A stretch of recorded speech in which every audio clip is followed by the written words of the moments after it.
ವಿಶೇಷವಾದ ಜ್ಞಾನವೇ ವಿಜ್ಞಾನ. ಆ, ಇದೊಂದು ಅತ್ಯಂತ ಆಳವಾದ ಮತ್ತೆ ಬಹಳ ಅರ್ಥಗರ್ಭಿತವಾದ ವ್ಯಾಖ್ಯಾನ. ಹೌದು, ಕೇವಲ ಮಾಹಿತಿಗಳನ್ನ ಕಲೆ ಹಾಕೋದಷ್ಟೇ ಜ್ಞಾನ ಆಗೋದಿಲ್ಲ ಅಲ್ವಾ? ಖಂಡಿತ. ಆ ಮಾಹಿತಿಯ ಹಿಂದಿರುವ ಮೂಲ ಸತ್ಯವನ್ನ ಅರಿಯೋದಿದೆಯಲ್ಲ, ಅದು ನಿಜವಾದ ವಿಜ್ಞಾನ. ನಿಖರವಾಗಿ. ಇದೇ ದೃಷ್ಟಿಕೋನದೊಂದಿಗೆ ಇಂದಿನ ಈ ಆಳವಾದ ವಿಶ್ಲೇಷಣೆಯನ್ನ ಪ್ರಾರಂಭಿಸೋಣ. ನಮ್ಮ ಸುತ್ತಮುತ್ತಲಿನ ಜಗತ್ತಿನ ಅರ್ಥಮಾಡಿಕೊಳ್ಳೋ ನಿಟ್ಟಿನಲ್ಲಿ ಭೌತಿಕ ವಿಜ್ಞಾನ ಅಂದ್ರೆ ಫಿಸಿಕಲ್ ಸೈನ್ಸ್ ಹಾಗೂ ಆಧ್ಯಾತ್ಮಿಕ ವಿಜ್ಞಾನ ಅಂದ್ರೆ ಸ್ಪಿರಿಚುವಲ್ ಸೈನ್ಸ್ ಇವೆರಡರ ನಡುವೆ ಒಂದು ಮೂಲಭೂತವಾದ ವ್ಯತ್ಯಾಸ ಇದೆ. ಹೌದು, ಈ ವ್ಯತ್ಯಾಸವನ್ನ ಅರ್ಥ ಮಾಡ್ಕೊಳ್ಳೋದು ಬಹಳ ಮುಖ್ಯ. ಇಂದು ಅನಿತಾ ಅರವಿಂದ್ ಸರಾಫ್ ಅವರು ಒದಗಿಸಿರುವ ಗಾಯತ್ರಿ ಚೈತನ್ಯ ಎನ್ನುವ ಅತ್ಯಮೂಲ್ಯ ಮಾಹಿತಿಯ ಆಧಾರದ ಮೇಲೆ ಜಗತ್ತಿನ ಅತ್ಯಂತ ಶಕ್ತಿಶಾಲಿಯಂತ ಪರಿಗಣಿಸಲಾಗುವ ಗಾಯತ್ರಿ ಮಂತ್ರದ ಹಿಂದಿರುವ ಬೆರಗುಗೊಳಿಸುವ ವೈಜ್ಞಾನಿಕ ಸತ್ಯಗಳನ್ನು ನಾವು ಅಧ್ಯಯನ ಮಾಡಲಿದ್ದೇವೆ. ಇದು ನಿಜಕ್ಕೂ ಕುತೂಹಲಕಾರಿ, ಯಾಕಂದ್ರೆ ಇದು ಕೇವಲ ಒಂದು ಧಾರ್ಮಿಕ ಪ್ರಾರ್ಥನೆಯ ಚರ್ಚೆ ಅಲ್ಲ. ಅಲ್ಲವೇ ಅಲ್ಲ, ಬದಲಾಗಿ ಇದು ಭೌತಶಾಸ್ತ್ರ ಮತ್ತು ಬ್ರಹ್ಮಾಂಡದ ಶಕ್ತಿಯ ನಿಖರವಾದ ಪ್ರತಿರೂಪವನ್ನು ಅರ್ಥಮಾಡಿಕೊಳ್ಳುವ ಒಂದು ಪ್ರಯತ್ನ. ಹೌದು, ಈ ಅಧ್ಯಯನದ ಅತ್ಯಂತ ರೋಚಕ ಘಟ್ಟವೇ ಅದು. ನಾವು ಸಾಮಾನ್ಯವಾಗಿ ಪ್ರಾಚೀನ ಋಷಿಮುನಿಗಳ ಜ್ಞಾನವನ್ನ ಕೇವಲ ನಂಬಿಕೆಯ ಆಧಾರದ ಮೇಲೆ ಅಥವಾ ಒಂದು ಪೂಜಾ ವಿಧಾನವಾಗಿ ಮಾತ್ರ ನೋಡ್ತೀವಿ. ನಿಜ, ನಾವು ಹಾಗೆ ಅಂದ್ಕೊಂಡಿರ್ತೀವಿ. ಆದ್ರೆ ಗಾಯತ್ರಿ ಚೈತನ್ಯದಲ್ಲಿನ ವಿವರಣೆಯನ್ನ ಸೂಕ್ಷ್ಮವಾಗಿ ಗಮನಿಸಿದಾಗ ಒಂದು ಅದ್ಭುತವಾದ ಸತ್ಯ ತೆರೆದುಕೊಳ್ಳುತ್ತೆ. ಪ್ರಾಚೀನ ಕಾಲದ ಋಷಿಗಳು ಕೇವಲ ಕಾಡಿನಲ್ಲಿ ಕೂತು ತಪಸ್ಸು ಮಾಡ್ತಿದ್ದ ಸನ್ಯಾಸಿಗಳಾಗಿರಲಿಲ್ಲ. ಅವರು ಪ್ರಖರವಾದ ಬುದ್ಧಿಶಕ್ತಿಯುಳ್ಳ ಅಪ್ಪಟ ವಿಜ್ಞಾನಿಗಳಾಗಿದ್ರು. ಅಪ್ಪಟ ವಿಜ್ಞಾನಿಗಳು ಅಂದ್ರೆ ಇಂದಿನ ಮಾಡರ್ನ್ ಸೈಂಟಿಸ್ಟ್ಗಳ ತರ? ಖಂಡಿತ. ಇಂದಿನ ಆಧುನಿಕ ವಿಜ್ಞಾನಿಗಳು ಕೋಟ್ಯಾಂತರ ರೂಪಾಯಿಗಳ ಪ್ರಯೋಗಾಲಯಗಳಲ್ಲಿ ಯಾವ ತರಂಗಗಳನ್ನ, ಯಾವ ಕಣಗಳನ್ನ ಪರೀಕ್ಷಿಸಿ ನೋಡ್ತಿದ್ದಾರೋ ಅದೇ ಭೌತಶಾಸ್ತ್ರದ ರಹಸ್ಯಗಳನ್ನ ನಮ್ಮ ಋಷಿಗಳು ತಮ್ಮ ಪ್ರಜ್ಞೆಯ ಮೂಲಕವೇ ಅಳೆದು ಮಂತ್ರದ ರೂಪದಲ್ಲಿ ನಮಗೆ ನೀಡಿದ್ದಾರೆ ಎನ್ನುವುದು ಇದರಿಂದ ಸ್ಪಷ್ಟವಾಗುತ್ತೆ. ಇದು ನಿಜಕ್ಕೂ ನಮ್ಮ ಆಲೋಚನಾ ಕ್ರಮವನ್ನೇ ಬದಲಾಯಿಸುವಂಥ ವಿಚಾರ. ಇದನ್ನು ಇನ್ನಷ್ಟು ಸ್ಪಷ್ಟವಾಗಿ ಅರ್ಥ ಮಾಡ್ಕೊಳ್ಳೋಕೆ ಜ್ಞಾನದ ಎರಡು ಮುಖ್ಯ ಮುಖಗಳನ್ನು ನಾವು ವಿಶ್ಲೇಷಿಸಬೇಕಾಗತ್ತೆ. ಅಂದ್ರೆ ಭೌತಿಕ ವಿಜ್ಞಾನ ಮತ್ತು ಆಧ್ಯಾತ್ಮ. ಹೌದು. ಮೊದಲನೇದು ಭೌತಿಕ ವಿಜ್ಞಾನ. ಈ ವಿಜ್ಞಾನ ಯಾವಾಗ್ಲೂ ಕಣ್ಣಿಗೆ ಕಾಣೋದನ್ನ, ತರ್ಕಬದ್ಧವಾದದ್ದನ್ನ ಮತ್ತೆ ನಮ್ಮ ಪಂಚೇಂದ್ರಿಯಗಳ ಮೂಲಕ ಅನುಭವಕ್ಕೆ ಬರೋದನ್ನು ಮಾತ್ರ ನಂಬುತ್ತೆ. ಪ್ರಯೋಗಗಳಿಗೆ ಸಿಗುವಂಥದ್ದು ಮಾತ್ರ. ನಿಖರವಾಗಿ.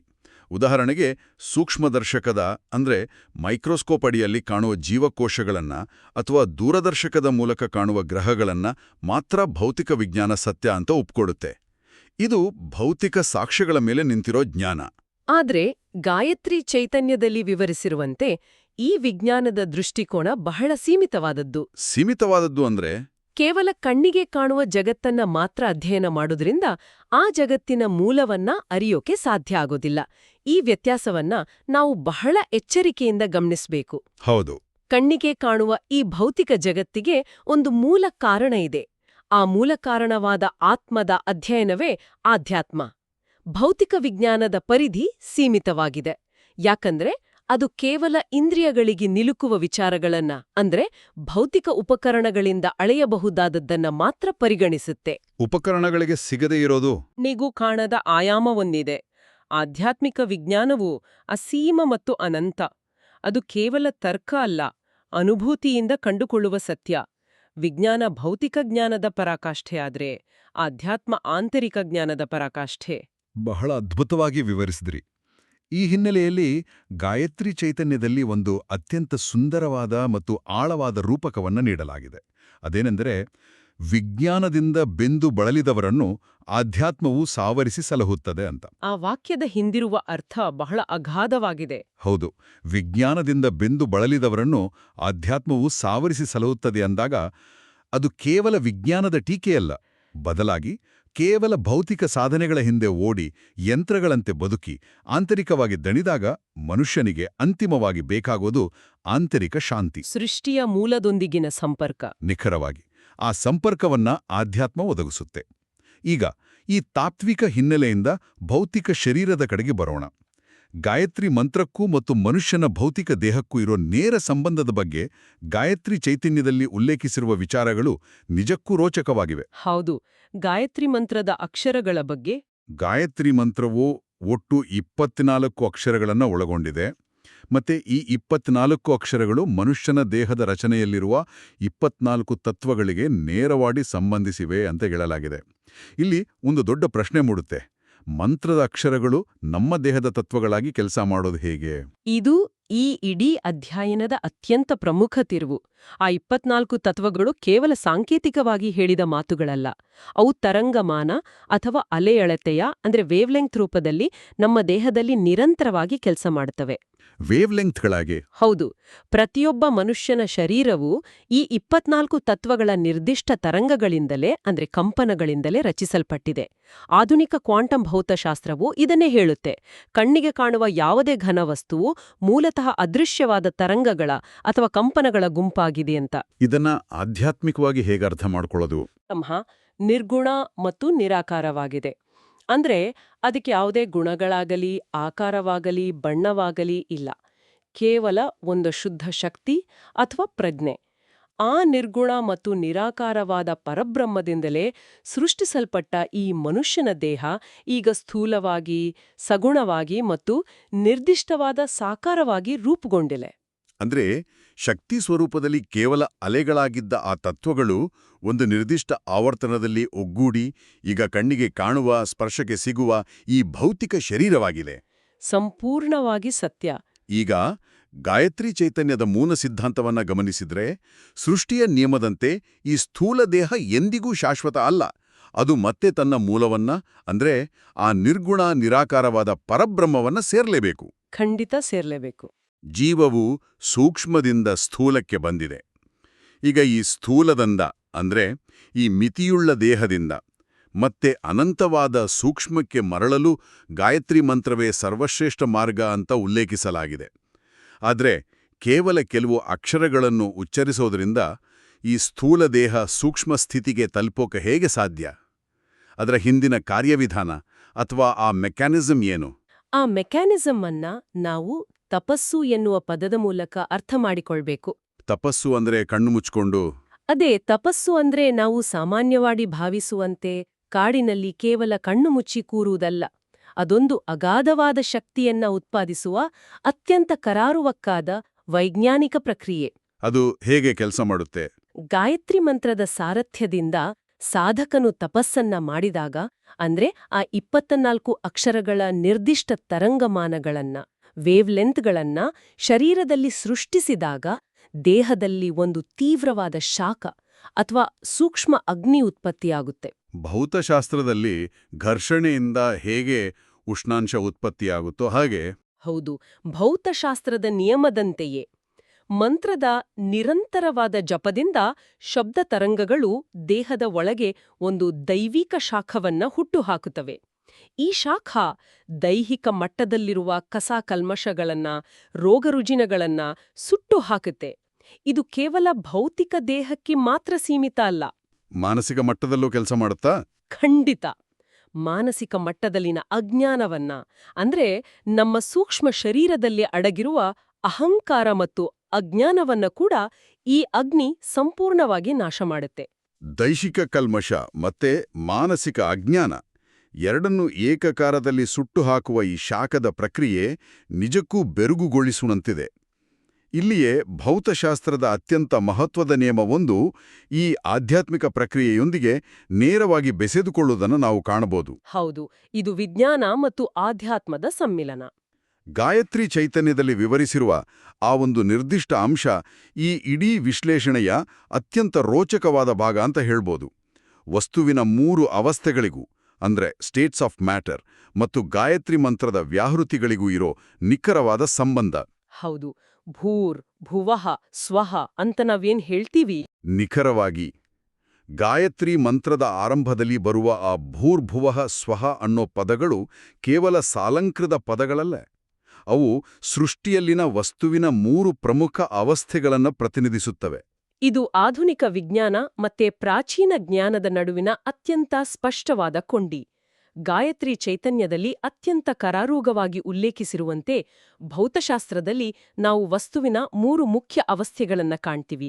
ಘನ ಸಾಲಿಡ್, ದ್ರವ ಲಿಕ್ವಿಡ್ ಮತ್ತು ಪ್ಲಾಸ್ಮಾ ಅಥವಾ ಪ್ರದ್ರವ್ಯ ಜೀವದ್ರವ್ಯ ಅವಸ್ಥೆ.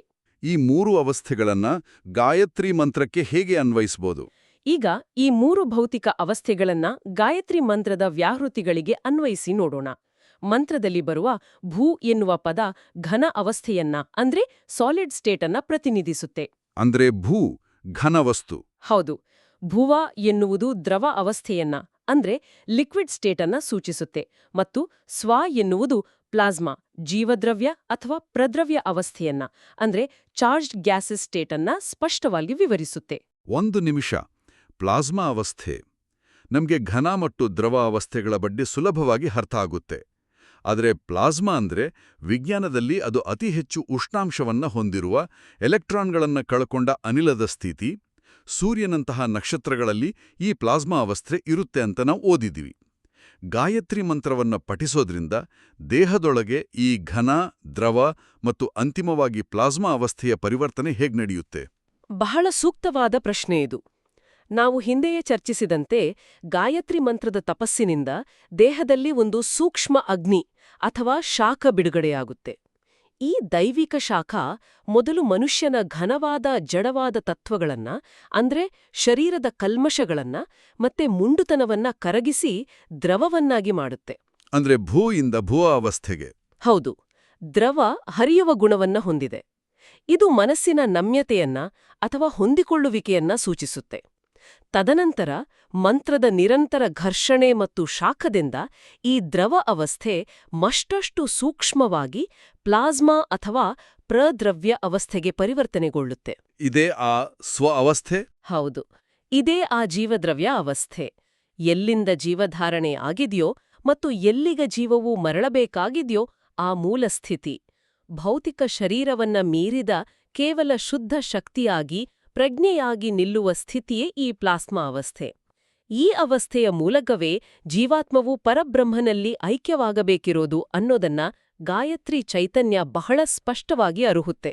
ಇದೊಂದು ಅದ್ಭುತವಾದ ವೈಜ್ಞಾನಿಕ ಮತ್ತೆ ಆಧ್ಯಾತ್ಮಿಕ ಸಮ್ಮಿಲನ. ಪ್ಲಾಸ್ಮಾ ಅವಸ್ಥೆ ಭೌತಿಕ ಪ್ರಪಂಚದ ಅಂತಿಮ ಸ್ಥಿತಿ ಹಾಗೂ ಆಧ್ಯಾತ್ಮಿಕ ಪ್ರಪಂಚದ ಪ್ರವೇಶ ದ್ವಾರವಿದ್ದಂತೆ ಭಾಸವಾಗುತ್ತೆ. ಖಂಡಿತ. ಇದನ್ನ ಅರ್ಥ ಮಾಡ್ಕೊಳ್ಳೋದು ಬಹಳ ಮುಖ್ಯ. ಈ ವಿಚಾರವನ್ನ ಗಮನಿಸಿದಾಗ ಮತ್ತೊಂದು ಮಹತ್ವದ ಅಂಶ ನೆನಪಿಗೆ ಬರುತ್ತೆ. ನಾವು ಪ್ಲಾಸ್ಮಾ ಅಂದ ತಕ್ಷಣ ಸೂರ್ಯನನ್ನ ನೆನಪಿಸ್ಕೊಳ್ತೀವಿ.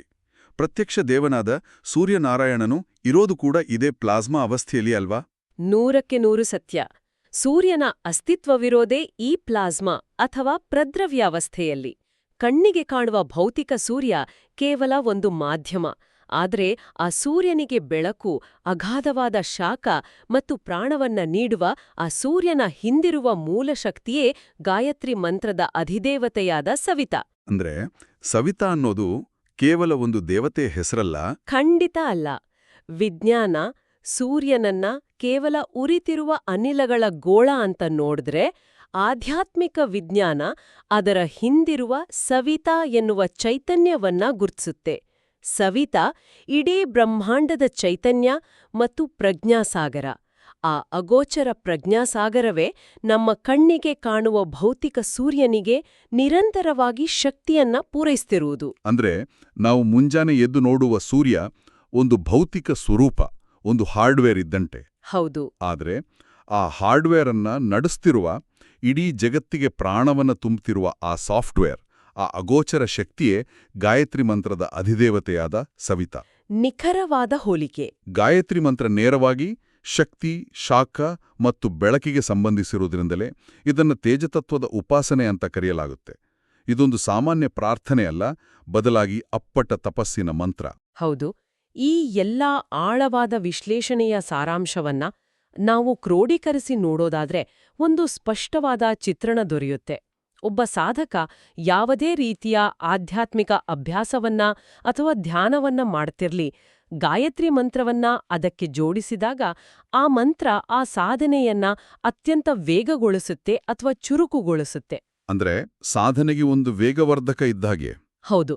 ಇದು ಕೇವಲ ನಮ್ಮ ದೈನಂದಿನ ಧಾರ್ಮಿಕ ಆಚರಣೆಗೆ ಮಾತ್ರ ಸೀಮಿತವಾದದ್ದಲ್ಲ. ಇದು ಸ್ಥೂಲ ಶರೀರದಲ್ಲಿರುವ ಭೌತಿಕ ರೋಗಗಳನ್ನ ಮತ್ತು ಸೂಕ್ಷ್ಮ ಶರೀರಗಳಲ್ಲಿರುವ ಕರ್ಮಗಳಿಗೆ ಸಂಬಂಧಿಸಿದ ಕಲ್ಮಶಗಳನ್ನ ತನ್ನ ಸೂಕ್ಷ್ಮ ಅಗ್ನಿಯ ಮೂಲಕ ಸಂಪೂರ್ಣವಾಗಿ ಸುಟ್ಟು ನಾಶಪಡಿಸುತ್ತೆ ಮತ್ತು ಅಂತಿಮವಾಗಿ ಗಾಯತ್ರಿ ಮಂತ್ರ ತನ್ನ ಅನುಗ್ರಹದಿಂದ ಸಾಧಕನಿಗೆ ಅತ್ಯಂತ ತೀಕ್ಷ್ಣವಾದ ಮತ್ತು ಪ್ರಖರವಾದ ದೈವಿಕ ಬುದ್ಧಿಮತ್ತೆಯನ್ನ ಕರುಣಿಸುತ್ತೆ. ಗಾಯತ್ರಿ ಚೈತನ್ಯದಲ್ಲಿ ಪ್ರಸ್ತುತಪಡಿಸಲಾಗಿರುವ ಈ ಎಲ್ಲಾ ಅಂಶಗಳು ವಿಜ್ಞಾನ ಮತ್ತು ಆಧ್ಯಾತ್ಮದ ನಡುವಿನ ಒಂದು ಭದ್ರವಾದ ಸೇತುವೆಯಾಗಿ ನಿಲ್ಲುತ್ತವೆ ಎನ್ನುವುದರಲ್ಲಿ ಯಾವುದೇ ಸಂದೇಹವಿಲ್ಲ. ಇದು ಕೇವಲ ಒಂದು ನಂಬಿಕೆಯಲ್ಲ. ಹೌದು, ಬ್ರಹ್ಮಾಂಡದ ಶಕ್ತಿಯನ್ನ ನಮ್ಮ ದೇಹದೊಳಗೆ, ನಮ್ಮ ಜೀವಕೋಶಗಳಲ್ಲಿ ಹೇಗೆ ಆವಾಹನೆ ಮಾಡಿಕೊಳ್ಳಬಹುದು ಎಂಬುದರ ಸ್ಪಷ್ಟ ಮತ್ತು ವೈಜ್ಞಾನಿಕ ಮಾರ್ಗದರ್ಶನ ಆಗಿದೆ. ಕರ್ಮದ ಕಲ್ಮಶಗಳನ್ನು ಭಸ್ಮ ಮಾಡಿ ದೈವಿಕ ಬುದ್ಧಿಮತ್ತೆಯನ್ನ ಜಾಗೃತಗೊಳಿಸುವ ಈ ಪ್ರಕ್ರಿಯೆ ಪ್ರತಿಯೊಬ್ಬ ಮನುಷ್ಯನ ಆಂತರಿಕ ವಿಕಾಸಕ್ಕೆ ಅತ್ಯಗತ್ಯವಾದ ಮೆಟ್ಟಿಲು.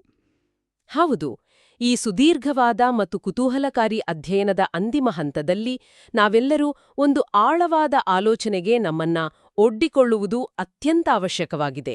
ಕೇವಲ ಯೋಚಿಸಿ ನೋಡಿ. ಹೌದು, ಹೇಳಿ. ಆಧುನಿಕ ವಿಜ್ಞಾನ ಬೃಹತ್ ಟೆಲಿಸ್ಕೋಪ್ಗಳನ್ನ, ಪಾರ್ಟಿಕಲ್ ಆಕ್ಸಿಲರೇಟರ್ಗಳನ್ನ ಮತ್ತು ಪ್ರಯೋಗಾಲಯಗಳನ್ನ ನಿರ್ಮಿಸುವ ಸಾವಿರಾರು ವರ್ಷಗಳ ಹಿಂದೆಯೇ ನಮ್ಮ ಪ್ರಾಚೀನ ಋಷಿಗಳು ಸೂರ್ಯನ ಪ್ಲಾಸ್ಮಾ ಅವಸ್ಥೆಯನ್ನ ಗುರುತಿಸಿದ್ರು.